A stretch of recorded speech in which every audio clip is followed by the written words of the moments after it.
Joseph DeAngelo was in the Navy. He was a police officer. He was married.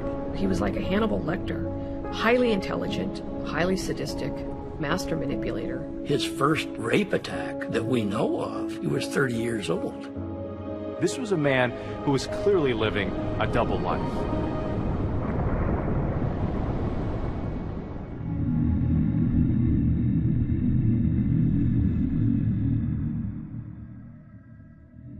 A man in a leather hood entered the window of a house in Citrus Heights and sneaked up on a 16-year-old girl watching television alone in the den. He pointed a knife at her and issued a chilling warning. Make one move and you'll be silent forever, and I'll be gone in the dark. Crime after crime, it was that same terrifying. It was a time when a vast area was terrified of one evil being.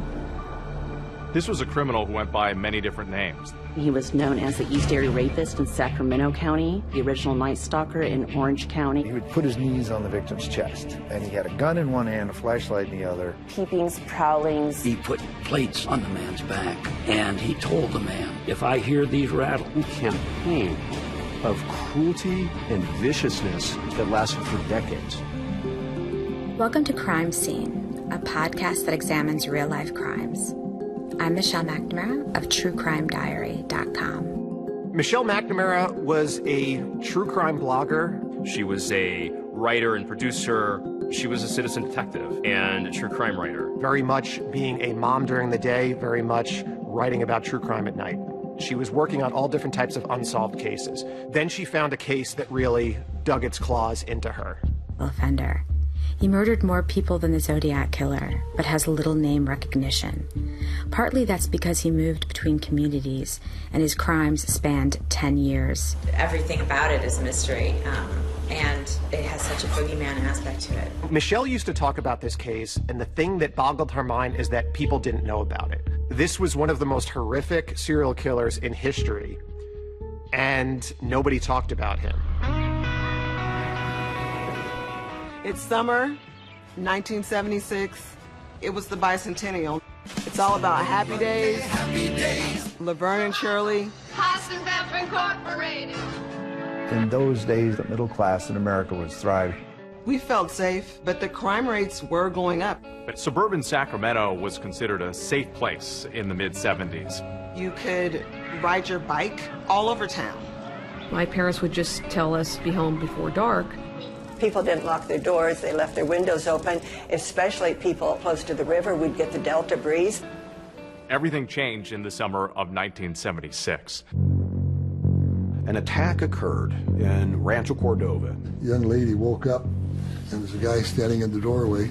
They blindfolded her, tied her up, and then sexually assaults her. This is the first known sexual assault attributed to the man we know as the East Area Rapist. When this first started in Sacramento, a lot of the people didn't know what was going on. They didn't put it in the paper at the time. The press had not yet covered it because Sacramento County Sheriff's Department asked them not to. There was a reason for that. That if you put it in there, the suspect's going to know that you're looking for him. At the time the rape started happening in Sacramento Sheriff's Department didn't have a specialized sexual assault unit. Just whoever had a free caseload, that could take on another case. And so I did not become involved with these cases until rape number 5, when it was Jane Carson. I was 30 years old. I was married with a 3-year-old son. My husband was stationed at McClellan Air Force Base. Jane was a nurse. She was a colonel in the Air Force Reserve. It was about 6:30 in the morning. My 3-year-old son hopped in bed with me for a snuggle. I heard the garage door close, and I knew my husband had just left for work. I saw a flashlight shining down the hall, and I thought, now that's odd, and I screamed out to my husband, "What have you forgotten?" And there was no answer. Then the rapist, all dressed in ski mask and dark clothes, shining a flashlight at her. He told us with clenched teeth, "Shut up, or I'll kill you." He tells her to turn over, and he's going to tie her up. He gags us, both of us. He blindfolds us, and he ties us up with shoelaces, very tight. His next move was to move my son. I was already scared to death, but this is where the fear really took place.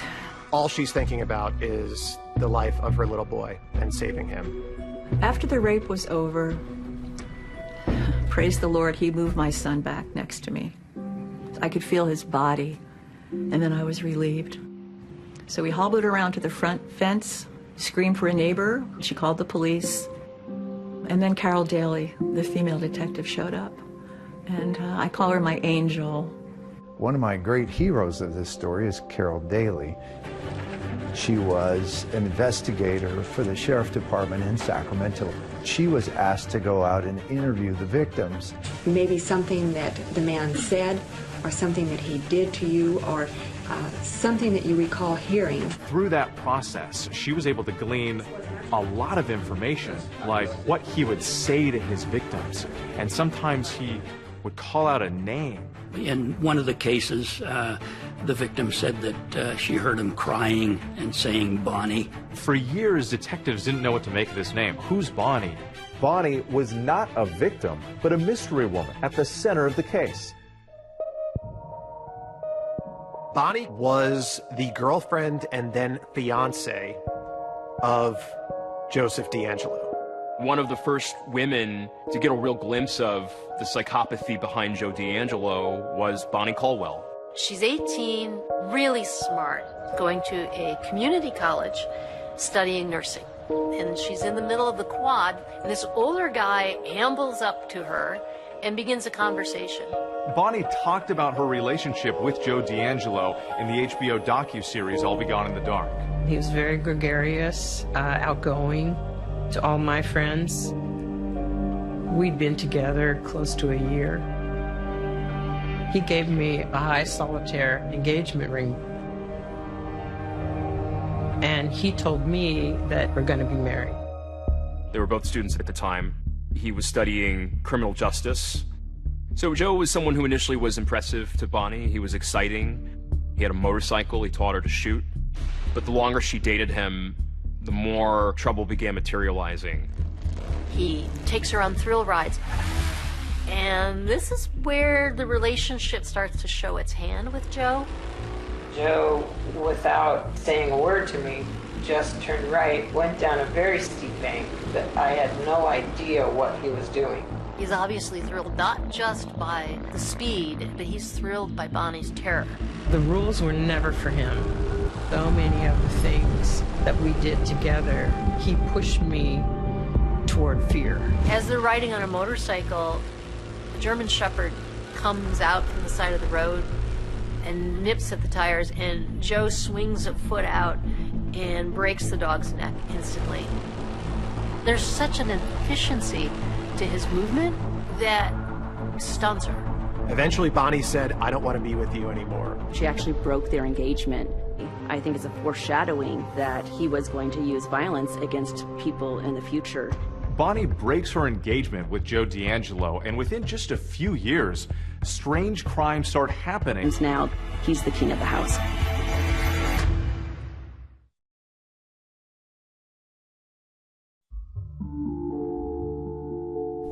Every obsession needs a room of its own. Mine was strewn with coloring paper on which I'd scribbled down California penal codes in crayon. It was around midnight on July 3rd, 2012, when I opened a document I'd compiled listing all the unique items he'd stolen over the years. He would take mementos, almost like they were trophies from inside the home. He would steal rings with engravings on them. He stole driver's license. He stole photos from albums. There is a fantasy component about these crimes. I still have a part of you. I have your jewelry. I have your driver's license. I have, something that means something to you. Here, attacking women and girls. First in East Sacramento County. This place meant something to him. He attacked here first and kept coming back. Was it home? Some of the investigators, especially the ones who worked the case in the beginning, think so. We were always trying to figure out why victims were chosen and why the locations were chosen. For Joe D'Angelo, this was his home, right in his own backyard. He lived in 3 or 4 houses in this exact same area where many of the rapes were committed. He grew up in Rancho Cordova. He was familiar with the playgrounds, the schools, the empty lots. This is the home of the first documented rape that occurred in Sacramento County. He was very agile. He could jump over fences. He knew which way to go from whatever neighborhood he was in. He knew that the best way to get in and out. He knew this area like the back of his hand. He grew up there. We met Joe when he was 13 years, shared a duplex. The girl who became very close to him at the time, Judy, described a very lonely boy. He was missing a family. His mother and father had split when he was young. At a very young age, he was neglected. He and his siblings would be locked in the closet and then beaten by the father. Per his siblings, Joe D'Angelo received the worst of his vitriol and anger when they were growing up. Joe was always over at our house, and he just became a good family friend. He never talked about himself. He never talked about any problems he might have. He never discussed anything that was bothering him. They started reporting, the peeping Toms here in Rancho. And I remember I was in the bedroom and I was asleep, and I had this feeling. I woke up because I had this feeling somebody was there. And when I looked up and glanced towards the window, I saw this outlined figure. I didn't do anything to let them know I saw them, that I was aware of them. So the next morning I came in here and I says, Dad, I says, somebody was peeking in my window last night. And he says, what? And I says, yeah. And there was footprints out there in the dirt, 2 distinct footprints there. It's very common for sexual offenders to start out, particularly in adolescence, as peepers or voyeurs that are creeping around the neighborhood, looking in windows, watching women undress, almost like a training ground. Many of us had never seen anything like this before in our career. His whole thing was terror. It wasn't the sex. It was the terror that he wanted to put in these people that was his #1 priority. His victims ranged in age from 13, I think, to 39. Out of the first 10 attacks, 6 of those were juveniles. Oftentimes, sex offenders or sexual serial murderers will start out with, I guess, easier victims that are younger, that are more vulnerable, victims that he can control. My name is Chris Pedretti. I was 15. I was a kid, just a normal kid, cartwheels in the front yard, and really not a care in the world. It was not ever even a thought that our world might be unsafe. So it was a week before Christmas. She'd been left home alone. I was supposed to go to a high school dance, and it was the last day before Christmas vacation. I put a pizza in the oven, and I went to go play the piano. I remember hearing a noise, and I stopped playing and listened.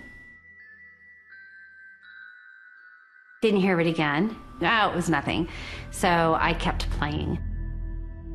It was very shortly after that, probably seconds, that he approached me. She turned around and she saw a man in a ski mask. I froze. The brain stopped thinking at that point. I mean, I just went straight into survival mode. I don't remember thinking at that point anything other than kind of turning into a robot. Just do what he says, do what he says. It was like Chris had left the body, and it was just the body left. That individual led her to the back patio. She tied her up. I didn't know about rape. I certainly didn't know about sex. What he did to me, what he took from me, I can't ever get it back. He kind of ruined my childhood. You know, he took it away. Everybody knew something was going on, but nobody knew exactly what. The sheriff decided that we would hold community forums. I had no idea there were going to be several hundred people that would show up. If we have a gun, could we shoot him? Knowing what I know about this man, if I had a gun, I definitely would shoot him. And I would not shoot to injure, I would shoot to take care of him. He liked this. He liked the police being on edge. He liked the town being on edge. I have a gun, but I still don't feel safe being, at home alone. Law enforcement was bracing for more attacks as his rampage of violence continued. His tactics were changing, and no one knew what he would do next. So I have to admit, I'm scared to death.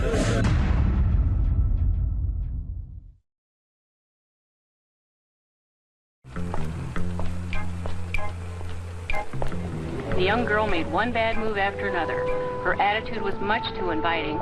She should never have stopped to window shop at night. In the 1970s, when a woman reported rape, she was shamed, she was blamed. Often she was ostracized by her own community. Rape cases really weren't considered serious. They were misdemeanor. You had to make an arrest within a victim's fault. Rape was such a prevalent crime back in those days that there were multiple serial rapists operating in California. 217 were reported last year. That's about one every day and a half. In the Bay Area, you had the stinky rapist who smelled like diesel fuel. I had pillowcase rapist. You had the key car rapist. When the East Area Rapist became active in Sacramento, he quickly upstaged all the other rapists in the area because of how terrifying. Over rape is mounting in this community. There was panic in the city of Sacramento. The fact that they couldn't catch this guy just ignited the city in fear.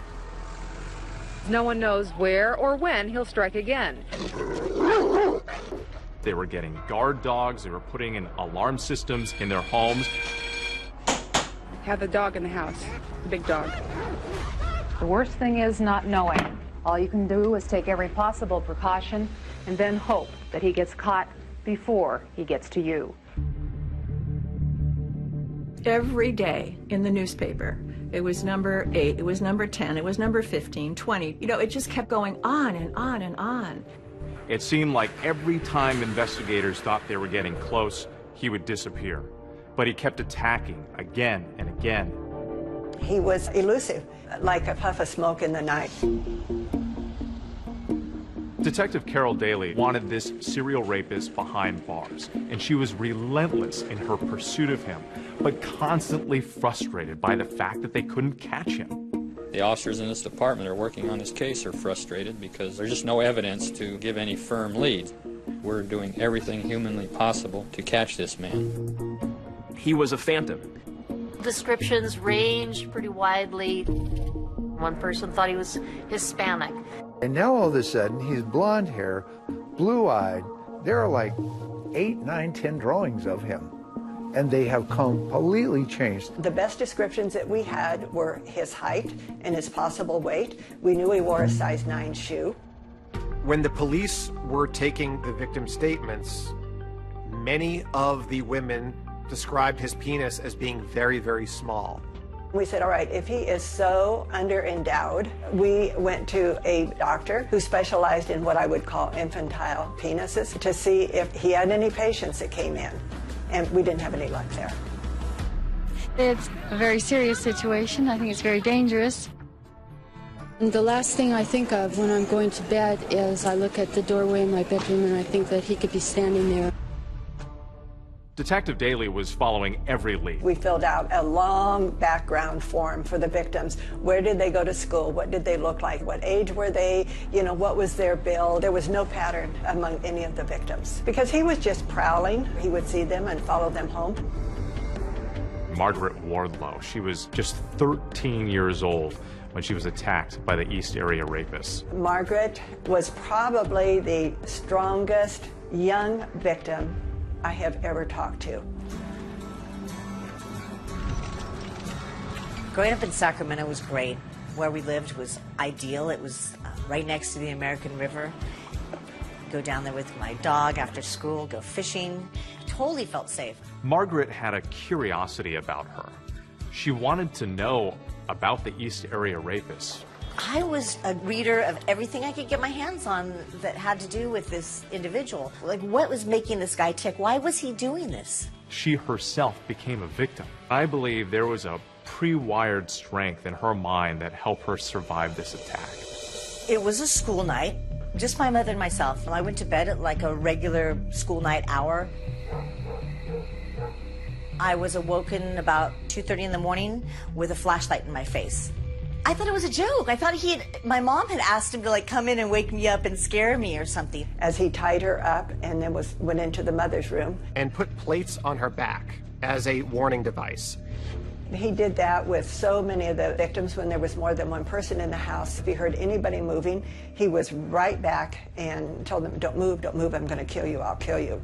Putting the dishes on someone's back, he knows he has to do something, either hurt them, flee. So as much of the bravado as he's trying to convey, he's scared of the physical confrontation. A little voice inside of me said, you know, you get out of a lot of stuff, Margaret, but you're not going to get out of this one. The whole time he'd been threatening me. He'd been saying, do you want to die? He wanted fear. He wanted to see fear in me. This is your psychological sadist.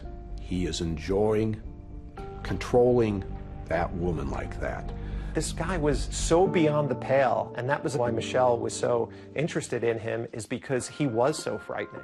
The way he walks around people's houses and the way he destroys them and sort of hangs out and eats, there's something so psychologically fascinating about that to me. It's like he got to the emotional center of people's lives and just wanted to destroy that. Michelle caught the bug. She started going down the rabbit holes in this case. At this point, instead of writing a book, she was investigating the case. I'm obsessed. It's not healthy. I know the strangest details about him. I know his blood type. I know his penis size. He vaulted fences. He escaped foot chases. But I believe it's the rare moments when he was human that will be his downfall in the end. As time went on, this East Area Rapist started to crisscross Sacramento, attacking women home alone or women with their kids in the middle of the night. He seemed to be expanding what his capabilities were when he was carrying out these crimes. He became much more aggressive, and his tactics. He did more horrible things than I can even describe. This tells us that the offender is adapting and learning as he is committing crimes. He really messes with people's minds, both the investigators and the victims. Part of the thrill of the game for him was a kind of connect-the-dots puzzle he played with people. He stole 2 packs of Winston cigarettes from the first victim and left them outside the 4th victim's house. Junk jewelry stolen from a neighbor 2 weeks earlier was left at the 5th victim's house. It was a power play, a signal of ubiquity. I am both nowhere and everywhere. You may not think you have something in common with your neighbor, but you do. Me.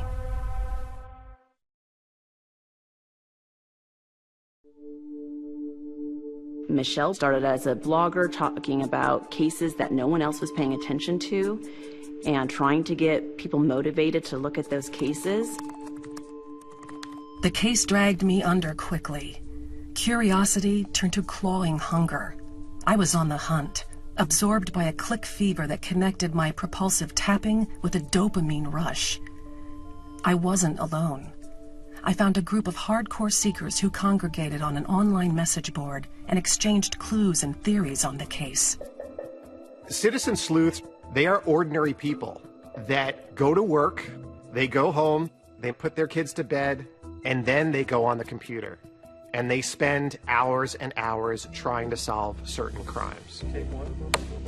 My name is Paul Haynes. I was Michelle McNamara's research collaborator. When I first began learning about the case, there was a specific forum dedicated to the East Area Rapists. It was the most active forum on that website. Paul Haynes was a writer living in Florida, and Michelle recognized that he had a great proclivity for digging into old archives and things. It was a case that a lot of citizen detectives got into because they should shine like Hansel's breadcrumbs in the woods. My name is Kay Gilbraith, and I call myself a researcher. I started seeing patterns emerging to me where I became... Spending every waking hour trying to find men who fit the criteria. And it was at that time that I first connected with Michelle. It's a fascinating community. I had been on those boards for a while following the story because everyone had such great information. Michelle's quest was to get this case solved. She just had an abiding curiosity in letting the details lead us to the perpetrator. The East Area Rapist would target not people, but neighborhoods. You can see the proximity of these homes to green belts like drainage ditches and creeks and canals.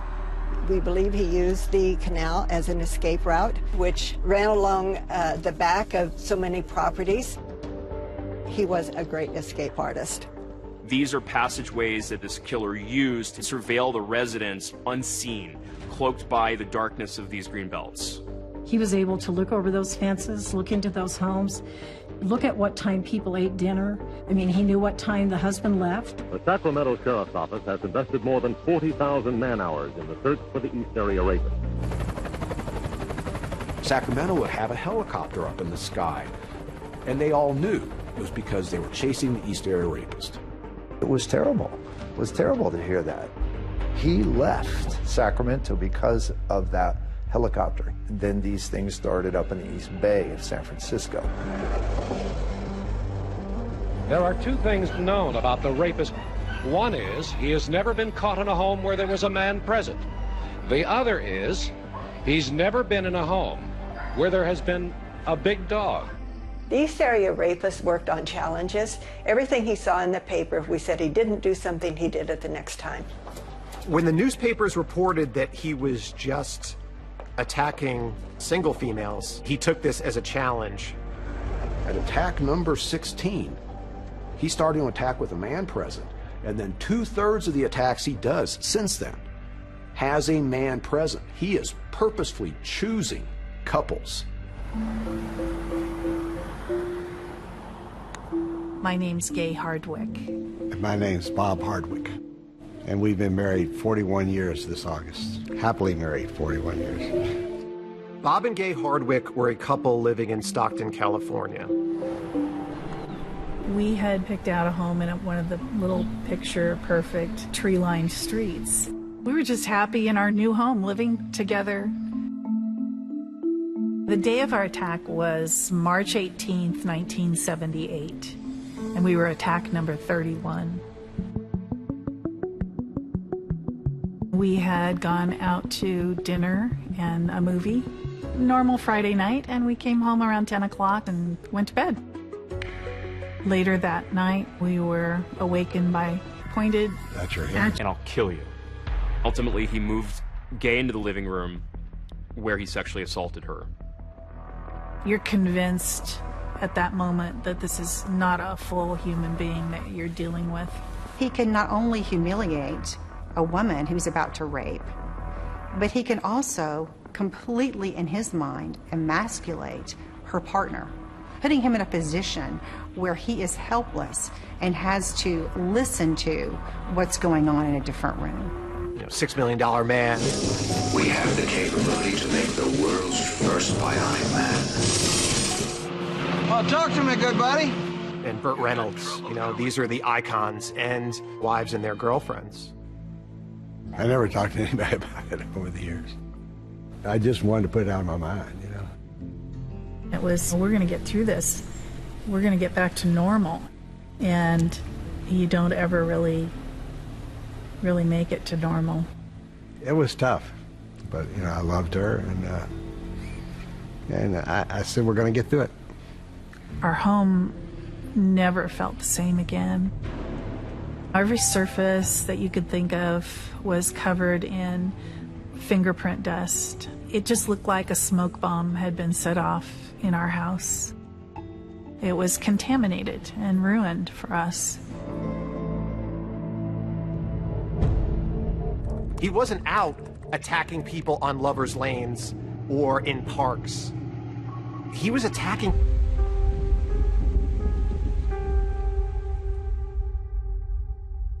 after the East Area Rapist would terrorize these women.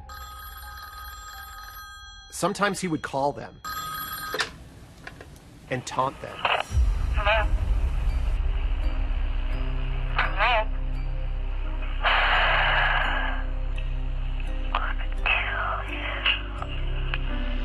This rapist did not stop with just the assault of that night. He terrorized them their whole lives. This is that psychological sadist at work. He is getting off on continuing to cause fear in his victim. Larry Crompton is a retired lieutenant for the Contra Costa Sheriff's Department. He may be caught one day. Very, very optimistic. I had worked many crimes while I was on the department. It was me. What did I miss? What did I do wrong? Why didn't I catch him? Helicopters, roadblocks, citizen patrols. He next shows up down in Modesto in June of 1978. He attacks a couple down there. And then 48 hours later, he's up in the town of Davis, over 110 driving miles away, and is attacking a UC Davis co-ed there. Early Wednesday morning, the infamous masked man made his 44th attack. And ultimately, that turned out to be true. You should have seen me coming. One of the things that's important to remember when you're looking at Joseph DeAngelo is he actually graduated with an associate degree in police science. He had told Bonnie that his aspirations, and he studied crime scene. He went to Northern California, and he applied with the Auburn Police Department and was hired there. And then that's when he started his rapes. He actually started out committing crimes as a teenager.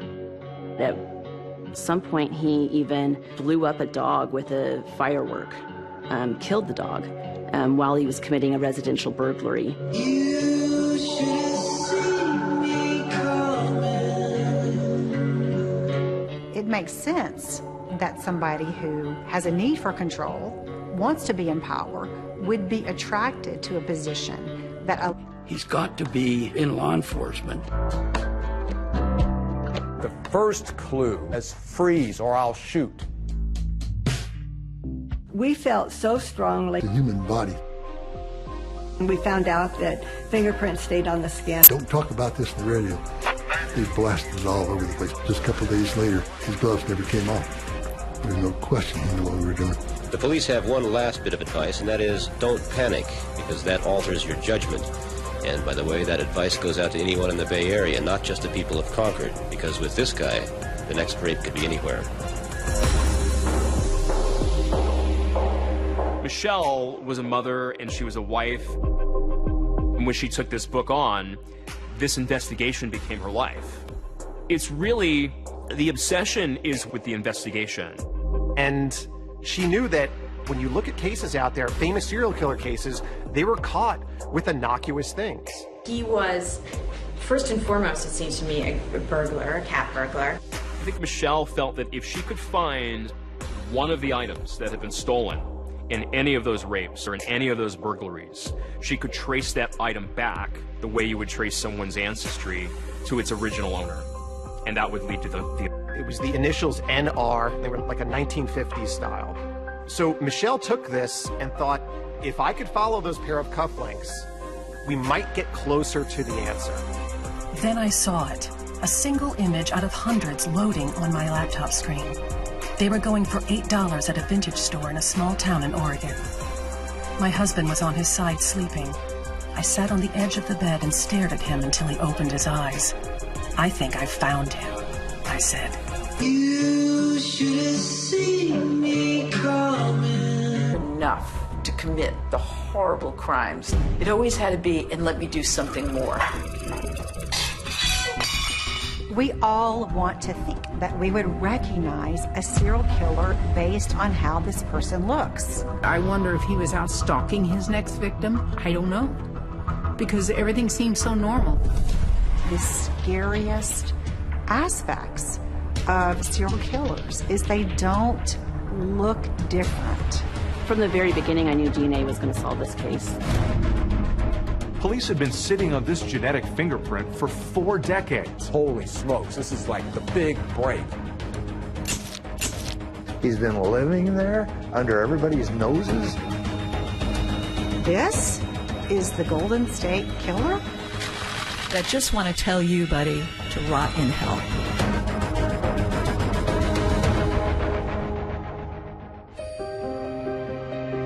Michelle McNamara was a true crime blogger. She was a citizen detective and a true crime writer. She was talking to her publisher about writing a book that didn't have an ending. My interest in crime has personal roots. The unsolved murder. When I'm puzzling over the details of an unsolved crime, I'm like a rat in a maze given a task. The world narrows, the search propels. I felt in the truest sense of the word gripped. I had a murder habit and it was bad. I would feed it for the rest of my life.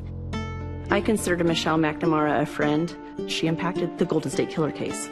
One way we're able to keep on investigating the case is to have public interest, to have the online interest, and she helped push that. On a sleepless night last July, I Googled a description of a pair of cufflinks he stole.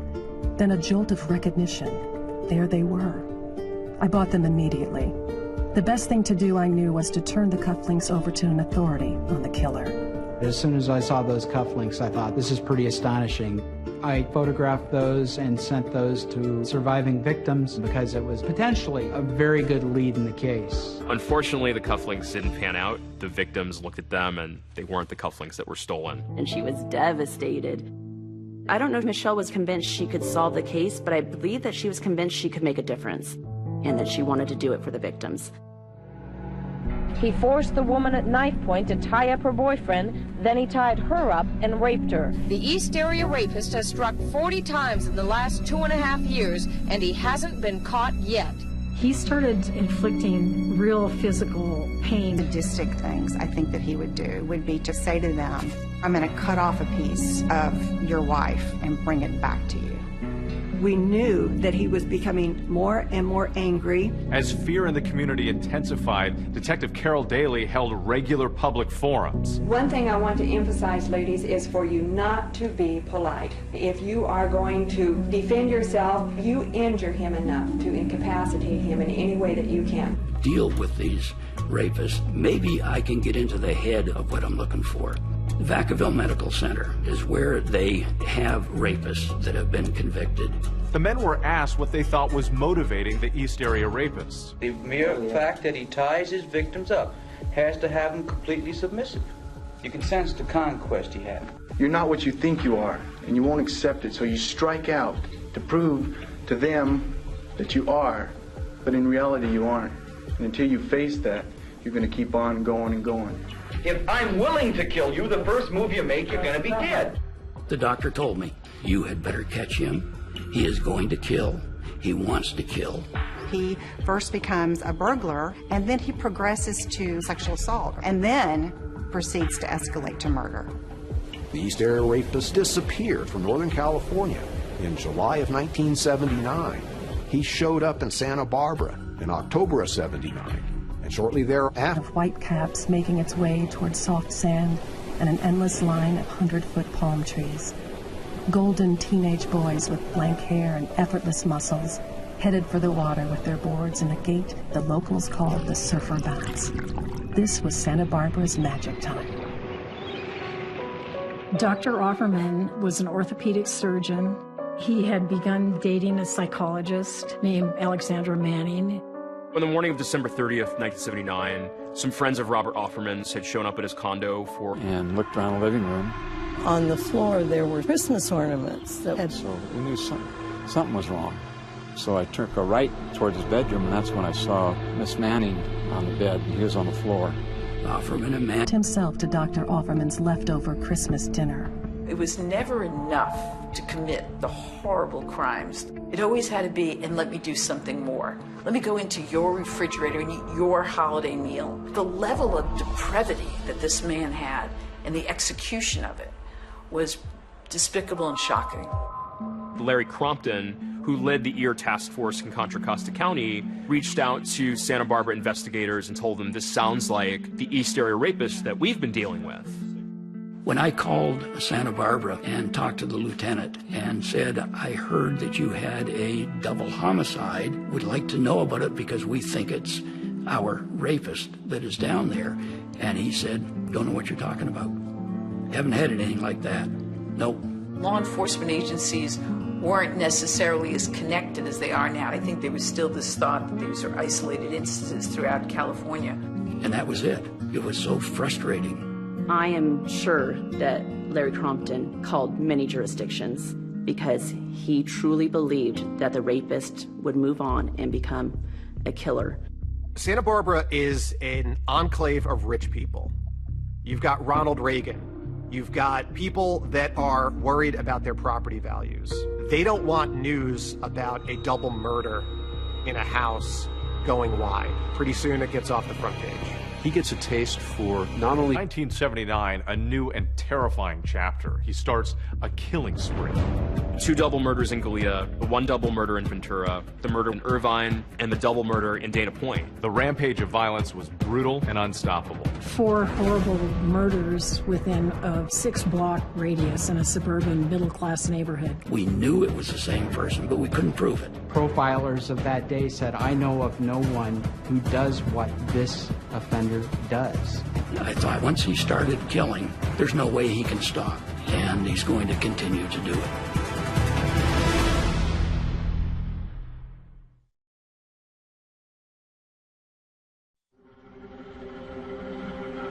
Most violent criminals smash through life like human sledgehammers. They're caught easily, but every so often a blue moon surfaces. A snow leopard slinks by. Years.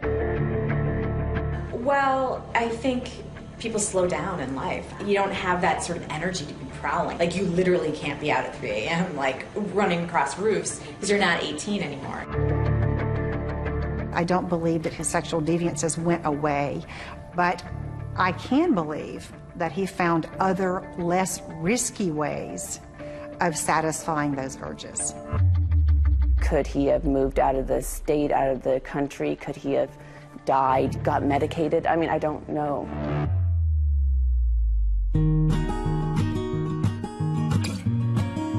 In 1981, Joe DeAngelo became a father. The first of his 3 daughters was born. The second of his 3 daughters was born in '86. And then his 3rd daughter was born in 1989. He had a wife who was a lawyer. He lived a middle-class existence. He sent all his girls through Montessori schools, and he would take them to their different sports events, the horseback riding. All want to think that we would recognize a serial killer based on how this person looks. And yet, so often, this is somebody who's living in the community, who knows his neighbors, and I think that is one of the scariest aspects of serial killers, is they don't look different from other people. My sister and I, Melody, used to take turns going out and babysitting while Sharon was in school. I wonder if he was out stalking his next victim. I don't know.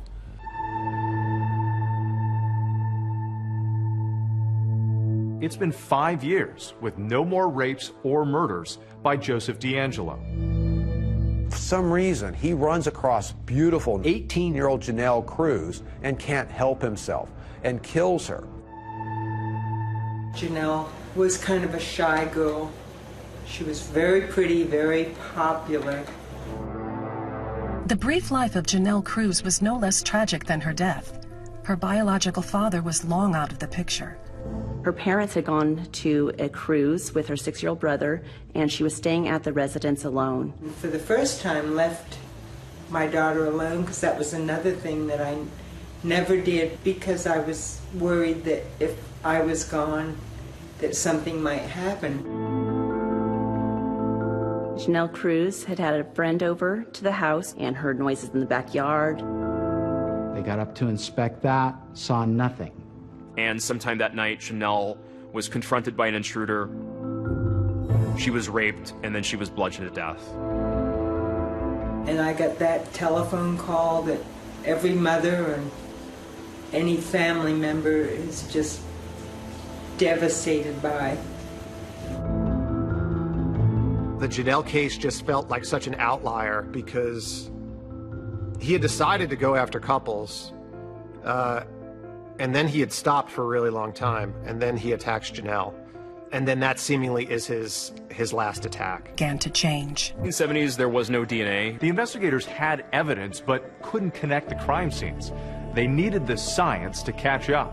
DNA didn't enter the forensic landscape until about 1986, 1987.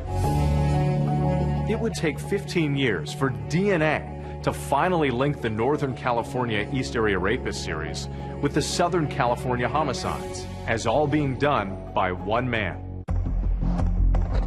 I was immediately on the phone to Larry Poole down at Orange County Sheriff's Office, and we're talking about, holy smokes, this is like the big break. But detectives still had no idea who he was. I got a little excited maybe in the first 18 to 24 months, but over the years I chronicled and logged over 8,700 suspects in the investigation. After 5 years, we got no match, and after 10 years, we got no match, and we just were not getting a hit.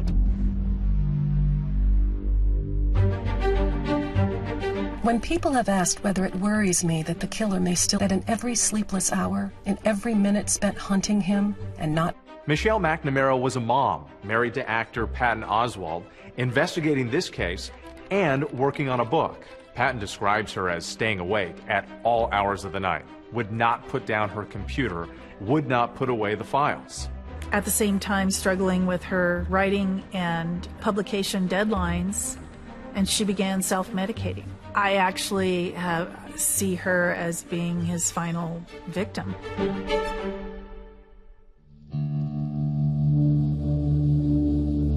I got an email from a friend of Michelle's, and he told me that Michelle had passed away that morning. I think I went completely numb. I eventually learned that she had fallen asleep and didn't get up.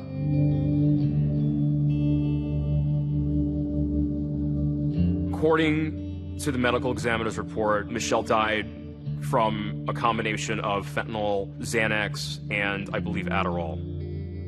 And that's when the magnitude of her loss hit me. I immediately thought, what can I do? I can help finish this book.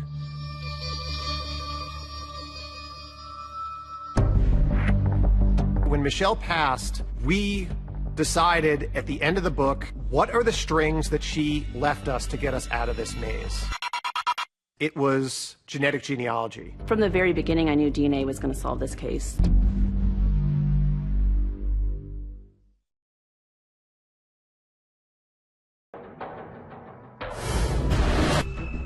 That one person wasn't Michelle.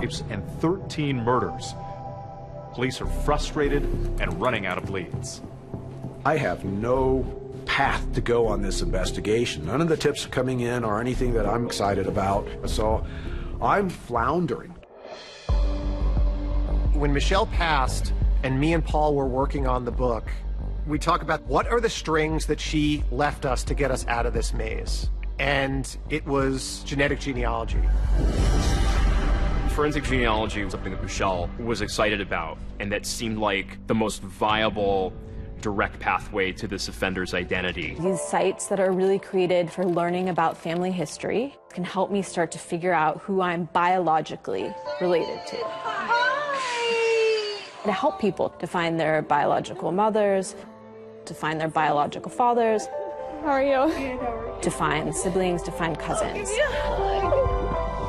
It wasn't too long for people to realize, wait a minute, what if we use the DNA of criminals? We become blown away at the power of it. And then we recognize this is the way we need to go. But then there was a concern as to whether we had enough DNA I had consumed all the East Area Rapist DNA, doing all the testing I had done over the years. And he found a pristine DNA sample going back to the 1980 murder of Lyman and Charlene Smith in Ventura County. A second sexual assault kit in the coroner's office that had never been opened. To my knowledge, there are no other medical examiners who make duplicate rape kits. In March of 1980, Lyman and Charlene... Never forget. Got to arrive at the scene with my little suitcase, a tube rack, dry ice, and a microscope. I always made duplicate kits, and both kits were identical. That turned out to be a gold mine for us, because that second kit had sat in the coroner's possession for 38 years untouched.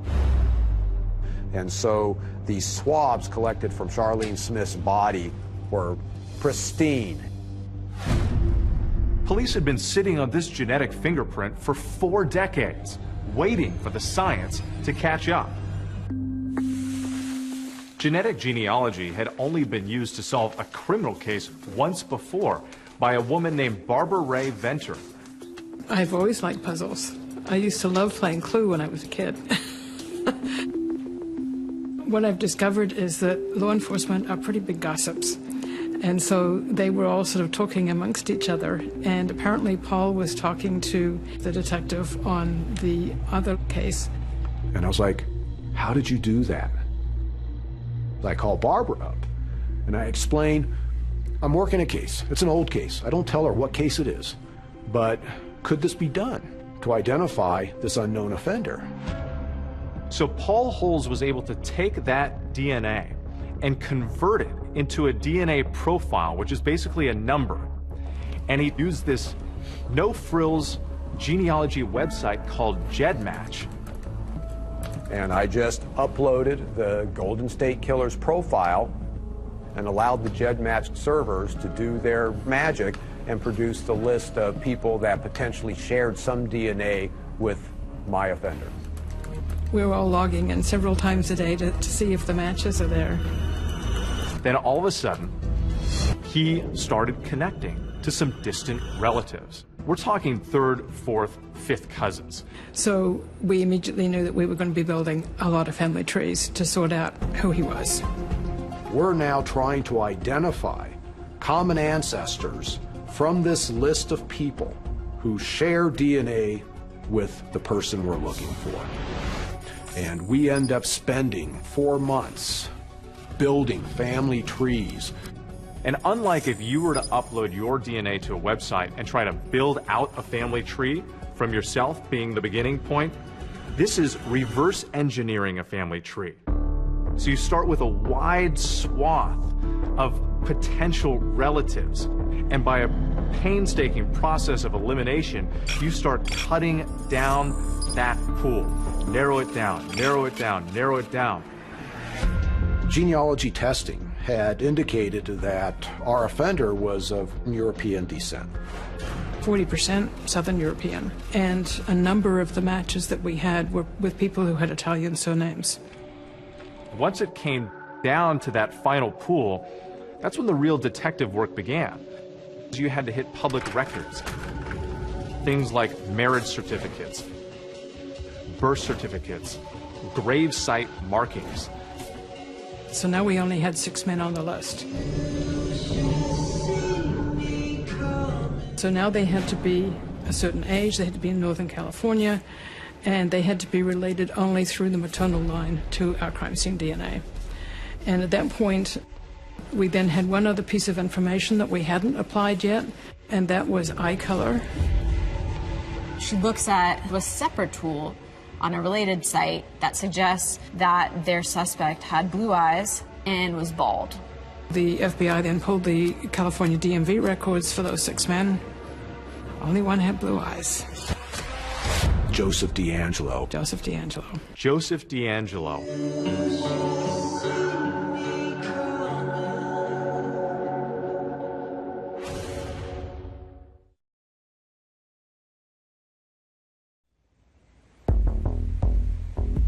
After 4 decades and countless hours of genetic genealogy that finally gives investigators their strongest lead yet, a name. Who is this guy? I need to start drilling down on him, and I'm now within a couple of weeks of retiring. So I'm trying to find out as much as possible, as fast as possible, about Joe DeAngelo. He's not in any of the criminal databases, so police start putting together a case to either eliminate him or prove he is in fact the man they're looking for. Physically, he was within the specs of what... Investigators started zeroing in on Joseph DeAngelo, and they started digging up things about his past. He goes, we know that he spent some time over... Junk food Joey. He would always have a Coke in his hand, a bag of chips, a candy bar. He really violated people's space all the time. Get kind of close to your face and always be touching you. He had been fired from Auburn police back in 1979. He had been observed shoplifting a can of dog repellent and a hammer from a Citrus Heights drugstore. He was accosted by the clerk. He was subsequently arrested. Auburn Police Chief Nick Willick had to fire DeAngelo at the time. And the chief said when Joe was put on administrative leave, he had threatened to kill me. I immediately remembered back my daughter, being afraid. A short time after he had been fired, she said, there was someone looking in my bedroom window with a flashlight. She said he got up and ran outside. That man was gone, but there were shoe impressions all around the perimeter of his house. But there's another huge piece of the puzzle they had been investigating in relation to a woman named Bonnie Colwell. Remember, Bonnie was one of DeAngelo's early girlfriends who broke off their engagement. So suddenly, Detective Holes and others were like, wait a minute, could this be Bonnie that we remember following early on in the case? And of course, Bonnie was significant due to the victim in attack number 36. Days of retiring, it's like, okay, I've got to go boots on the ground on this DeAngelo. More and more things connect and click, right place, right time. Let's go see if this is the guy. I'm now my second to last day at work, and I go, I have to go see this guy, where he's living. And I park on the curb directly opposite from DeAngelo's house. There's a car in the driveway. I'm pretty sure he's home. And I'm sitting there, and I'm wondering, what's the likelihood, really, that this is the Golden State Killer?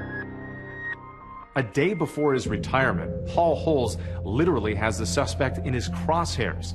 It's been a 24-year hunt, but he uses restraint and turns in his badge the next day.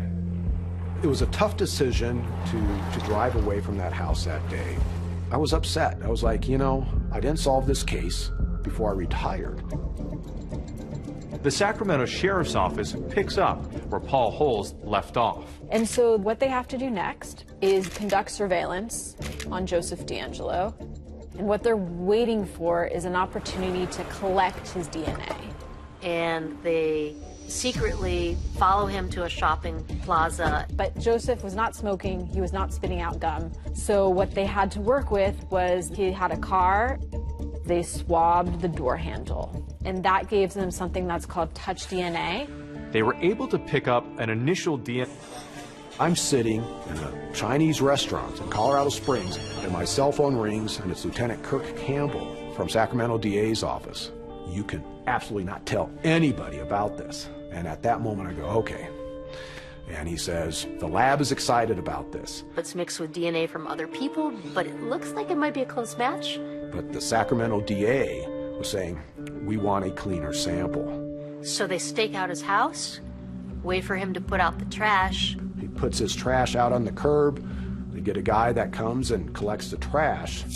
They sneak over and pull tissue out of the trash bin and take that back to the lab. And one of the items out of the trash had a single source male DNA profile that matched 100% the Golden State Killer's DNA profile.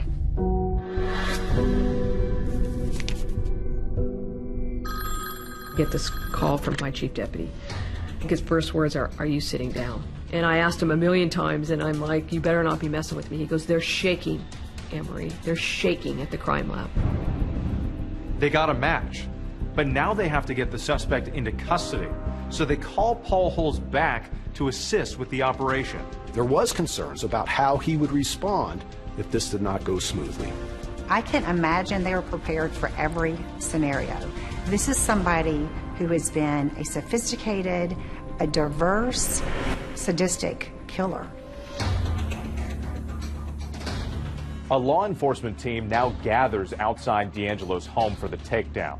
He and his wife have been separated for decades, and he's living with his daughter and granddaughter. The hope is to get him away from his house in order to be able to do it safely.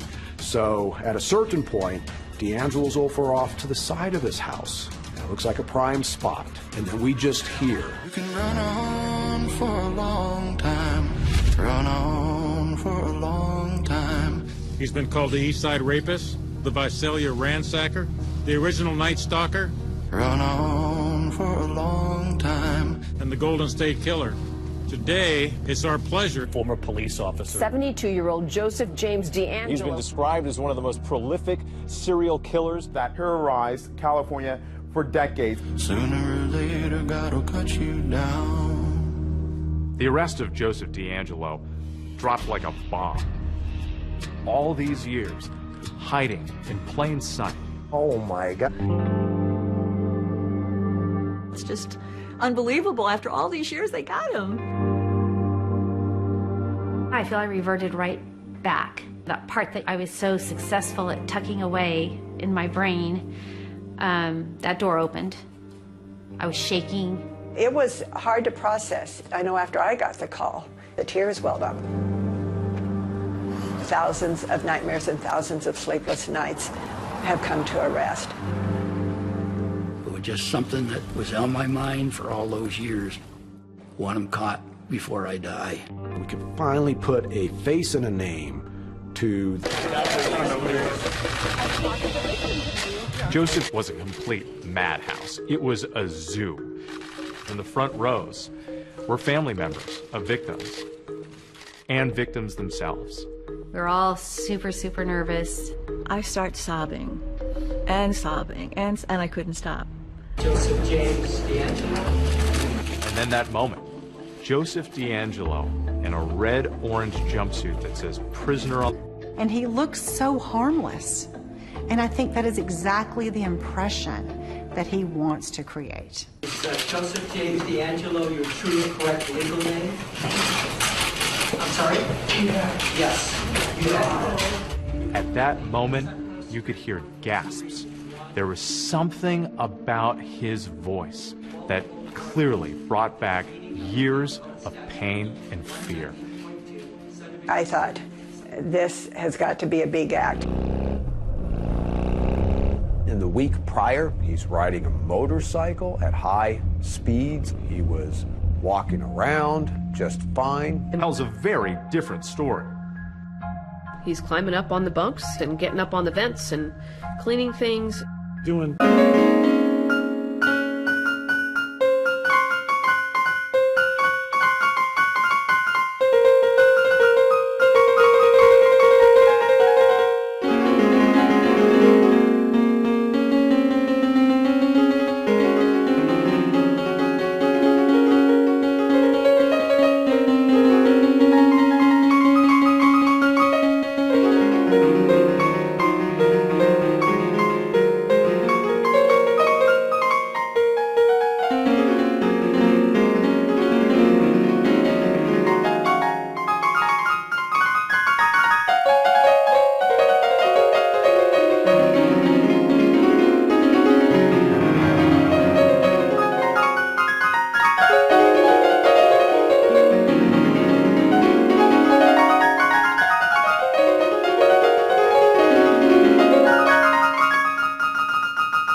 exercises in the jail cell. He's a master of disguise.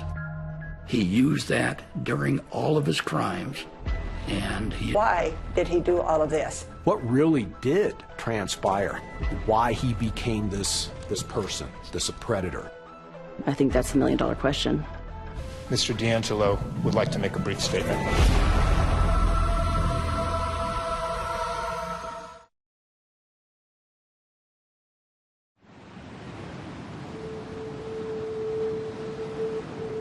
I'd like to get into his mind to talk to him and find out what brought him up to where he was. We have a physically abusive dad. And a relative reveals a bombshell in that HBO docuseries All Be Gone in the Dark, detailing how Joseph D'Angelo, at the age of 9 or 10, allegedly witnessed his younger sister being sexually assaulted. She was 7 years old. The very thing that happened to my mother is the very thing that my uncle went and did to other women. Person is abused, and therefore they become this kind of offender. The vast majority of people don't. Bonnie certainly is not responsible for D'Angelo's actions, and the breakup did not cause those actions.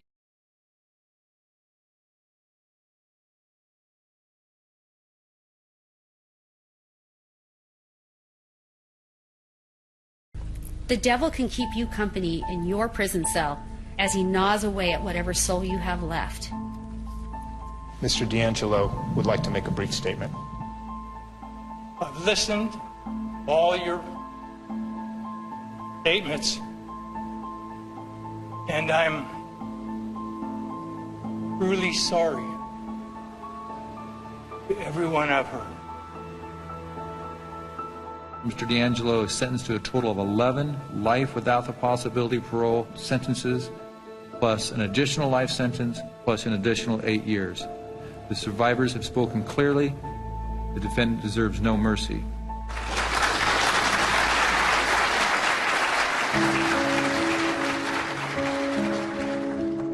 In the end, we may have lost a battle one night, but we've won the war of life. We're nearing the end of a very long journey here. It shows that justice doesn't have a time limit. You can still find answers decades and decades later if you're willing to do the work. Inside Michelle's computer, she had a letter, and it was her writing directly to the Golden State Killer. One day soon, you'll hear footsteps coming up your front walk. This is how it ends for you. You'll be silent forever, and I'll be gone in the dark. You threatened a victim once. Open the door. Show us your face. Walk into the light.